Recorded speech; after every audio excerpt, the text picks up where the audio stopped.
5 horas mais 2 minutos, estamos no ar com o Virando o Jogo. Uma boa tarde para você, eu sou o Leandro Zanotto, hoje substituindo o Eric Oliveira, que está de folga nesse horário com as notícias do esporte, porque fim de semana está chegando por aí, tem o retorno do Campeonato Brasileiro, Inter e Grêmio voltam aos gramados. Também nesse final de semana tem jogo de Ipiranga e Novo Horizontino. Olha, os dois times que já estão praticamente classificados para a próxima fase da Série C se enfrentam amanhã de manhã lá em São Paulo. A gente vai falar sobre esse jogo e também vamos falar sobre a seleção brasileira. Olha, o time do técnico Tite venceu ontem por 2-0 o Peru nas eliminatórias da Copa do Mundo, fechando esse momento aí já praticamente classificada para a Copa do Catar 2020. E é exatamente sobre o jogo da seleção que nós começamos hoje o nosso programa a falar. Porque a seleção brasileira chegou a 9 jogos consecutivos sem perder nas eliminatórias da Copa do Mundo. Até então, um dado que não havia sido feito por as seleções anteriores. Mas a seleção ainda é motivo de desconfiança pelo torcedor. Isso porque a gente sabe, né, que as equipes sul-americanas estão muito abaixo das equipes europeias. Para você ter ideia, o time, por exemplo, do Peru ontem não tinha nenhum jogador que joga na Europa. Todos eles jogam aqui no continente sul-americano, né? E a gente vê aí o jogo contra jogadores do Brasil que jogam no Real, no Lyon, que jogam aí como o Neymar no Paris Saint-Germain, né, de alto nível. A seleção que era de alto nível era da Argentina, jogo que não aconteceu. Então a gente fica com aquele mistério, né? Destaques dos jogos de ontem: Everton Cebolinha, que fez o gol, e Neymar, que fez o segundo gol, sendo que Neymar ultrapassou aí o número de gols na seleção brasileira do Zico e do Romário, e fica apenas agora atrás do Rei Pelé. Bom, no final do jogo teve uma espécie de zona mista digital e um monte de gente passou por lá para falar sobre esse jogo, sobre essa atuação e tudo mais. E nós vamos começar a ver essa galera falar aí. Vamos começar pelo Edenilson, jogador colorado, fez sua estreia na seleção brasileira, uma estreia com muitos elogios por parte da crítica, hein? Vamos ver então a fala do Edenilson. Chegando já aqui rapidinho com o Edenilson, vamos começar com a pergunta da Monique Danello, TNT Sports. Edenilson, o que mais te marcou nessa experiência da primeira convocação que você levará contigo para o Internacional? Boa noite. Primeiramente, agradecer a Deus pela oportunidade de estar aqui representando a seleção. O que eu levo, acho que é a força do grupo, né? Desde o primeiro dia, me receberam super bem, me trataram como se eu já estivesse aqui, e isso facilita o trabalho quando a gente tem que entrar para poder ajudar, para poder dar nossa contribuição. Pergunta agora do Anderson Malaguti, do Diário de Pernambuco. Edenilson, boa noite. Se na sua convocação o filhão Murilo ficou emocionado, como você imagina que ele ficou ao ver sua estreia aqui em Pernambuco? Não faço ideia, tenho certeza que ele estava torcendo muito para que eu entrasse.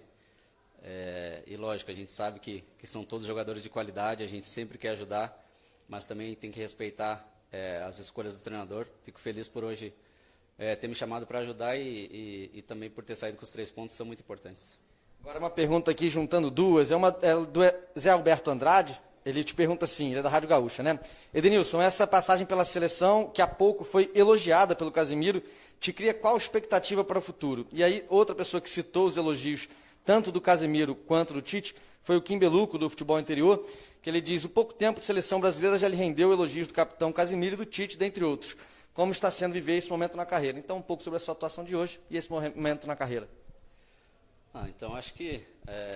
acho não, né? Tenho certeza que foi uma experiência única, a primeira vez com a seleção, entrar em campo. O professor falou logo no começo, né, em a gente deixar de lado o orgulho e concentrar na partida, e foi isso que eu tentei fazer, procurar ajudar os companheiros. Sei o quanto esse grupo batalhou para estar 100% nas eliminatórias, com 8 vitórias consecutivas, e queria trabalhar com a maior seriedade possível para poder ajudar. Pergunta agora do Ricardo Luiz, da Rádio CBN Recife. Edenilson, a concorrência é grande na sua posição, com excelentes jogadores. Você espera ter mais oportunidades na seleção brasileira depois de hoje? Eu acho que isso é fruto do trabalho, né? O mesmo que me trouxe até aqui, ou mais. A gente sempre tem margem de melhora, tem margem de crescimento dentro do futebol, né? Não importa ser mais experiente, ser mais jovem, a gente sempre pode trabalhar alguma coisa ou outra. E é isso que eu vou procurar fazer para, quem sabe, ser lembrado nas próximas. Agora falando um pouco de campo e bola, né, como foi o jogo de hoje, essa sua estreia, a pergunta é do Adriano Gonçalves, da Rádio Futebol Online. Ele te pergunta o seguinte: você hoje estreou pela seleção brasileira, apesar de já ter sido convocado, hoje foi sua primeira partida. Como você avalia essa sua estreia? É pouco tempo ali, né? A gente entra querendo fazer tudo, de tudo um pouco. E também, ao mesmo tempo, tem que estar concentrado para fazer os movimentos que foram treinados. E como eu falei, eu estou aqui há mais de 10 dias treinando intensamente, igual aos meus companheiros, e procurei entrar para ajudá-los a manter o resultado que já tinha sido construído. Para a gente fechar contigo então, Edenilson, uma pergunta que faz um balanço desse período que você teve aqui agora com a seleção brasileira, é a pergunta do Glaucio Guterres, da Rede Jovem Hits. Boa noite, Edenilson. Fala um pouco sobre a recepção que teve do grupo de jogadores e a experiência que você teve nesse convívio nesses últimos dias. A experiência, como eu falei, única. É o sonho de todo jogador, de todo menino, de todo brasileiro. E poder estar vivendo ele, né? A gente nunca sabe como... A gente sonha, mas a gente nunca sabe como vai ser o sonho, né, quando é realizado. Então eu procurei viver cada dia, procurei aprender, procurei trabalhar e graças a Deus, como eu falei, a gente saiu com as vitórias nesse período.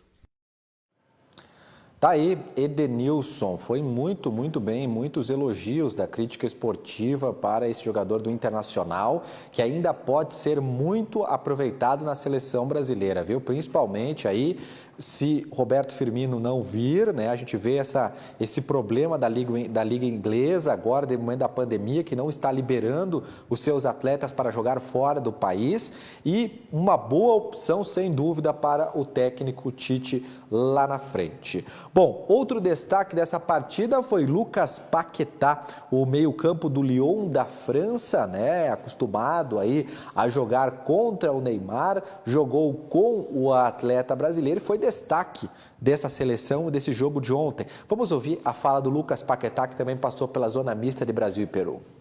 Bom, chegamos agora aqui com o Lucas Paquetá, dando continuidade à nossa zona mista virtual após a vitória do Brasil contra o Peru. 2-0 na partida de hoje, válida pelas eliminatórias da Copa do Mundo. Primeira pergunta é do Leonardo Darre, da Rádio CBN. Na Copa América a gente falou muito sobre o entrosamento entre Paquetá e Neymar. Agora tivemos um quarteto com Everton e Gabriel e um sistema de jogo um pouco diferente. Você vê margem para essa formação evoluir mais com um melhor entrosamento entre vocês?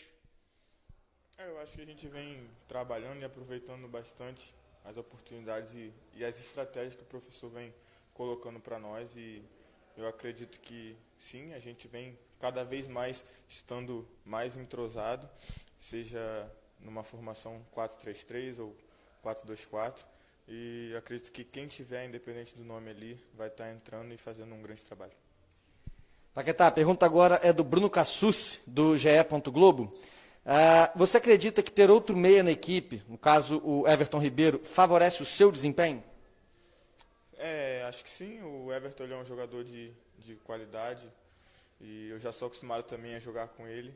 Jogamos juntos no Flamengo e a gente já se conhece. É claro que quando você conhece o jogador, você acaba tendo um pouco mais de sabedoria, né, para achar os passes, para entender só no olhar, saber onde ele quer a bola. E é um jogador que vem crescendo muito e ajudando bastante a gente. Pergunta agora da Monique Danello, da TNT Esportes. Paquetá, o Tite falou muito sobre o desafio de buscar soluções para um time mais criativo do meio para frente. Acha que hoje vocês conseguiram corresponder bem com essa formação? Acho que a gente vem, não só hoje, mas procurando fazer um grande trabalho. O professor Tite cada vez mais nos dando liberdade, independente das funções que serão exercidas dentro de campo. E acredito que sim, a gente está cada vez mais com mais produtividade dentro de campo e assim conseguindo fazer os gols. Pergunta agora da Aline Fanelli, Rádio Band News FM. Paquetá, com a liderança e uma campanha sólida da seleção brasileira, há uma ansiedade com a vaga para a Copa do Mundo que fica cada vez mais próxima? A gente fala entre a gente, que a Copa do Mundo já começou, então jogo a jogo a gente vem em busca dos 3 pontos para cada vez mais estar próximo dessa vaga e o grande sonho.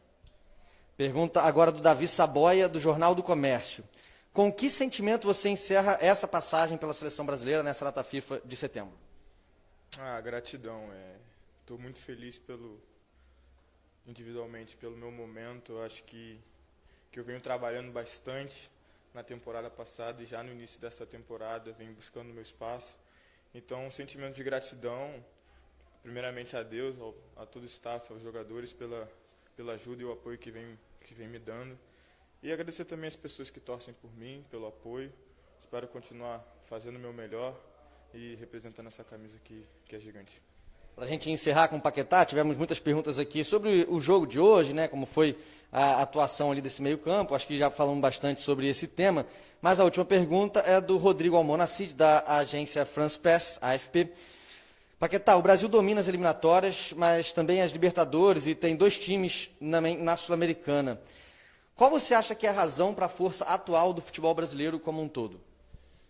Eu acho que a gente está sim crescendo, o nosso futebol brasileiro está evoluindo, grandes jogadores também estão retornando e tornando o campeonato cada vez mais disputado, e não é à toa que são grandes clubes em grandes competições, então acho que é isso.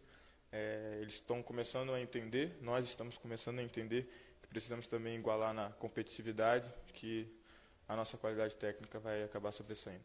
Tá, então, muito obrigado ao Paquetá. Tá aí, né? Lucas Paquetá falando agora no encerramento da entrevista da força do futebol brasileiro, né? E esse crescimento, como perguntado pelo repórter aí da agência Press France, que falou aí sobre esse crescimento do futebol brasileiro. Bom, o futebol brasileiro que também tem que lembrar, né, que tem apoio aí de muito gringo que está jogando, né, principalmente no Flamengo, no Atlético Mineiro, que são os times aí que estão na Libertadores e também os destaques da Sul-Americana. Mas vamos em frente falando de Brasil e Peru. Agora a gente vai ver o Éder Militão, o zagueiro do Real Madrid. Vamos ver a fala dele. Conseguimos pegar aqui o Éder Militão para bater um papinho com a gente depois dessa atuação de hoje. Vou começar com a primeira pergunta, falando justamente disso. Pergunta do Wellington Campos, da Rádio Itatiaia. Militão, foi a sua melhor partida pela seleção brasileira? Primeiramente, boa noite. Creio que foi uma grande partida hoje. Jogando pelo lado esquerdo, que provavelmente, com costume eu jogo sempre pelo lado direito, mas creio que foi uma boa atuação, sim. É justamente essa pergunta do Zé Alberto Andrade, da Rádio Gaúcha, e também a pergunta do Guilherme Azevedo, da revista Placar. O Guilherme ele cita que você no Real Madrid costuma jogar pelo lado direito da defesa, hoje jogou pelo lado esquerdo, e como você avalia isso? Você sentiu alguma grande dificuldade? Que é a mesma pergunta, como eu disse, do Zé Alberto. Você se ajuda o fato de você ter atuado pelos 2 lados da defesa aqui na seleção brasileira? Claro que habitualmente o costume é mais jogar pelo lado direito, mas sempre estar preparado, né, para ambas situações, mas creio que hoje eu fiz um jogo seguro, fiz um jogo que pôde dar tranquilidade e ajudar a equipe. Agora a pergunta do Josias Pereira, do jornal O Tempo. Militão, mesmo com uma dupla diferente, vocês conseguiram manter a defesa do Brasil zerada em uma partida de eliminatórias. Como vem sendo a sua afirmação dentro da seleção e também a disputa com nomes como Marquinhos, Thiago Silva? Eu creio que ainda tem, né? Sou muito novo, estou buscando meu espaço ainda e é seguir trabalhando dia a dia e quando chegar as oportunidades fazer bem e, claro, botar a dúvida na cabeça do Tite, né? Agora, para a gente fechar com o Militão, a pergunta do Leonardo Darre, da Rádio CBN. Militão, nesses jogos das eliminatórias, os adversários, pelo menos no começo dos jogos, tentaram pressionar a saída de bola da seleção. Você acha que a seleção já está 100% preparada para lidar com esse cenário? Claro, a gente já vem trabalhando bastante, a gente vem treinando muito a nossa saída, a gente está preparado para todas as situações, o professor Tite deixa a gente muito à vontade e também os jogadores cumprem muito bem a função do que vem a pedido pelo Tite. Tá, então, muito obrigado ao Militão. Tá aí o Militão falando, o zagueiro da seleção brasileira e também do Real Madrid, ele que fez parceria ontem na zaga com o Alex Sandro, né? O Militão que está substituindo aquele chorão do Thiago Silva, que depois que tomou 7-1, chorou lá que nem uma criancinha. E chorou depois também em outros lugares aí da seleção brasileira, e agora ficou por fora um tempo e o Militão está no lugar dele, como falou, está disputando bem essa vaga, acho que merece e esse posto aí de zagueiro. Do outro lado, apesar de eles terem trocado ali durante o jogo, né, feito bastante mudança, está o Alexandre, que é um jovem também, pouco conhecido aqui no Brasil, mas que joga bastante bola. Vamos ver a fala dele aí sobre essa partida. Aqui com o Alexandre, nosso último jogador aqui na zona mista virtual da seleção brasileira, após a vitória por 2-0 em cima do Peru nas eliminatórias da Copa do Mundo. Alex, vou começar com uma pergunta do William Tavares, da Folha de Pernambuco. Como que você avalia a parceria no lado esquerdo da defesa hoje ali com o Éder Militão? Boa noite a todos. Me senti muito bem, muito seguro com o Éder Militão ali jogando pelo lado esquerdo. O Paquetá também ajudou muito com auxílio sempre do Casimiro. Eu acho que a gente fez uma ótima fase defensiva daquele lado. Agora a pergunta do Rafael Zarco, do GE. Globo. Vocês jogaram com uma zaga muito jovem hoje, né? Com o Veríssimo fazendo estreia dele, aos 26, o Militão com 23 anos. Como você avalia a participação dessa dupla e a projeção futura deles na seleção? Bem, eu acho que é muito importante para a seleção brasileira ter esses jogadores jovens, mas já experientes. Eu acho que os dois fizeram um excelente jogo e tenho certeza que os dois aí têm um futuro brilhante, não só nos seus clubes, mas também na seleção brasileira. Pergunta agora do Jean-Pierre Maravi, é do Diário Trome, que é lá do Peru.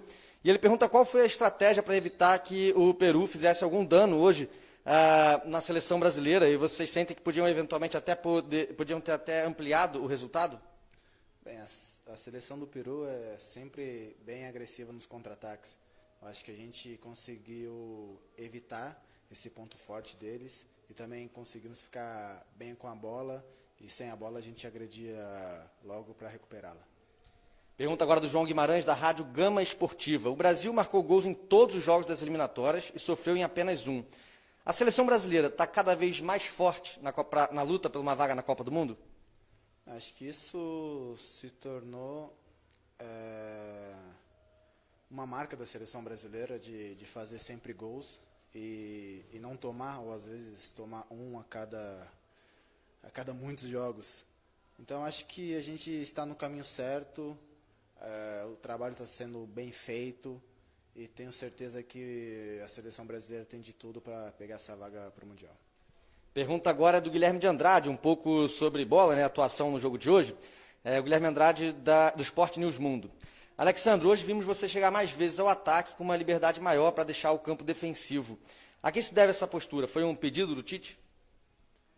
São leituras dos jogos, são oportunidades. Acho que a primeira função do lateral esquerdo é defender.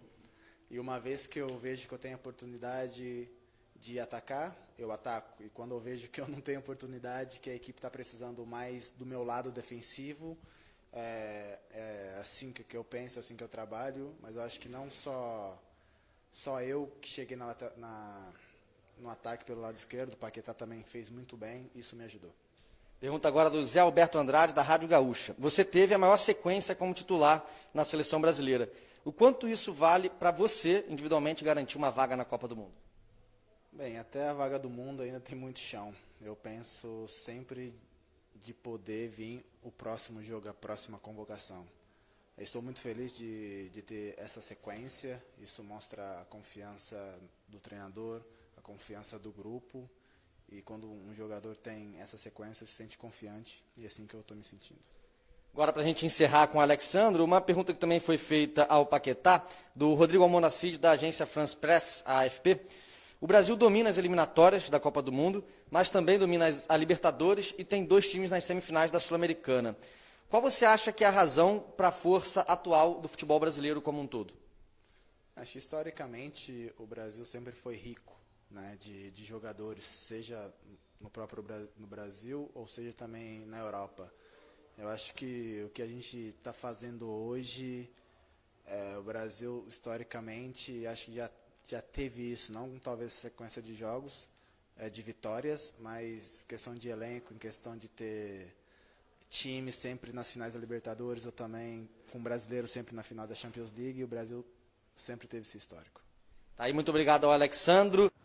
Muito bem, tá aí o Alex Sandro, zagueiro da Juventus, jogava com o Cristiano Ronaldo antes de sair de lá e ir para a Inglaterra, né? Um jogador importante, pouco conhecido aqui no Brasil, jogou lá em 2010 no Atlético Paranaense, saiu novinho, já faz 11 anos que está lá na Europa, jogando na Juventus, né? Mas lá é camisa 12 do time, importante aí, jogador da Juventus.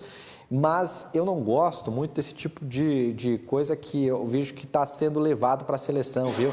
De seleção favorita, de seleção que está ganhando tudo, de seleção que está indo muito bem, muito obrigado, né? Até porque o Brasil, que é uma seleção que tem os principais nomes jogando na Europa, não pode comparar aí com equipes como, por exemplo, o Peru, o Chile, a Venezuela, né?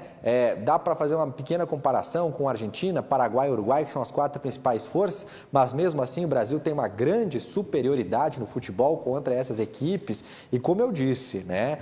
Antes de entrar em campo lá na Copa do Mundo, não dá para dizer como é que vai ser essa seleção brasileira do Tite, que vai muito bem nas eliminatórias. Foi assim lá em 2018, o Brasil perdeu na Copa do Mundo, acabou sendo eliminado. Foi assim em 2016, o Brasil fez boas eliminatórias, chegou bem na Copa do Mundo, até ganhou a Copa das Confederações, ganhou Olimpíadas antes e não ganhou a Copa, né? Então, vamos seguir acompanhando aí o Brasil, que já está aí, vai completar no que vem, 2022, né? Ou esse ano, agora completar aí 20 anos que ganhou a última Copa do Mundo, né? Onde foi 5 vezes campeão mundial. Mas vamos mudar da seleção brasileira e vamos falar do Ipiranga de Erechim agora. Olha, o time canarinho joga pela Série C o confronto contra o Novo Horizontino amanhã às 5 da tarde em São Paulo. E nós vamos dar uma olhadinha na tabela de classificação para você, torcedor, poder ter uma ideia dessa tabela. Aqui está a tabela do Grupo A, mas o Ipiranga está no Grupo B. Antes, vamos dar uma avaliada no Grupo A, onde tem os possíveis adversários do Ipiranga na próxima fase. O Manaus vai liderando com 24 pontos. Ao lado dele está o Paysandu. E o que difere do primeiro para o segundo colocado é o número de vitórias. 7 para o Manaus, 6 para o Paysandu. Também tem ali o Volta Redonda e o América com 23 pontos e o Botafogo de São Paulo, todo mundo correndo, tentando chegar aí à classificação da próxima fase. Vamos agora para a tabela do Grupo B, Patrick, pode colocar na tela aí para mim. Tá aí, ó, Ipiranga, 30 pontos, 9 vitórias, saldo de gols 11. E, impressionantemente, o Novo Horizontino, que também tem esses mesmos números, 30, 9 e 11. Se eu não me engano, o que está diferenciando um e outro aí é o número de cartões, viu? Também o Ituano tem 28, 8 vitórias e 5 de saldo de gols. E o Criciúma fechando aí com 26, 8 e 11. Praticamente definidos os classificados. Faltam ainda 3 jogos, né? O Botafogo pode chegar, o Figueirense tem uma chance também de chegar. São José e ali embaixo o pessoal não tem chance de chegar. O destaque é o Paraná, que está indo aí, pode parar na Série D do Campeonato Brasileiro, que senão ficar ligado, viu? Mas o Ipiranguinha e o Novo Horizontino matematicamente já estão classificados para a próxima fase e agora jogam um jogo decisivo para saber quem ficará líder dessa chave, pois o líder dessa chave poderá decidir em casa. Na próxima fase nós teremos jogos de mata, ida e volta nos confrontos e depois um jogo lá, um jogo aqui, a gente tem a decisão de quem é que vai ficar aí com a vaga nas semifinais, né? Então vamos seguir acompanhando. Uma vitória do Ipiranga pode definir que ele joga o segundo jogo em casa, né? Um jogo muito importante contra o Novo Horizontino. Nesse final de semana, quem volta aos gramados também é o Grêmio e o Internacional. E o Grêmio não poderá contar com o capitão Maicon, que essa semana se despediu do time. E o Grêmio fez uma reportagem muito bonita aí para se despedir do Maicon, a gente vai assistir agora. Mais do que o líder que ajudou a reconduzir o Grêmio aos patamares mais altos do futebol mundial. Um ídolo que imortalizou seu nome na história tricolor.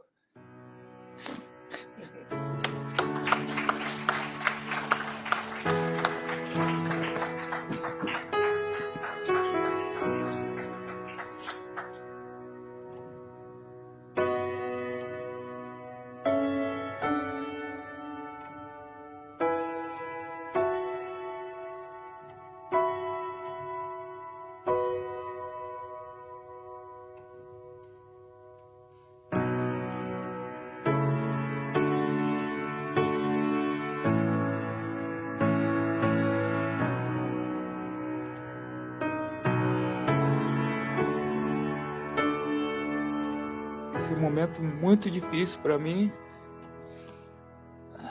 São quase 7 anos que eu estou aqui em Porto Alegre.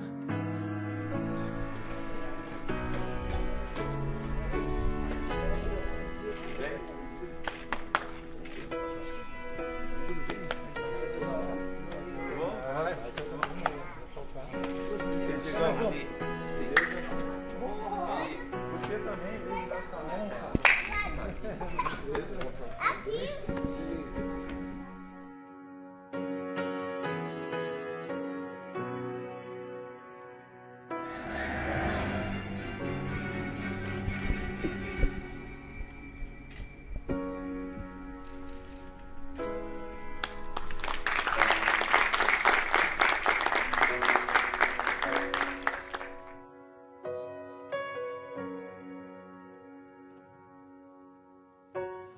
Tá aí, homenagem completa, você acompanha lá no site jornalbomdia.com.br. Bom, o Grêmio, que vai enfrentar nesse fim de semana o Ceará, o jogo acontece no domingo, dia 12, às 11 horas da manhã.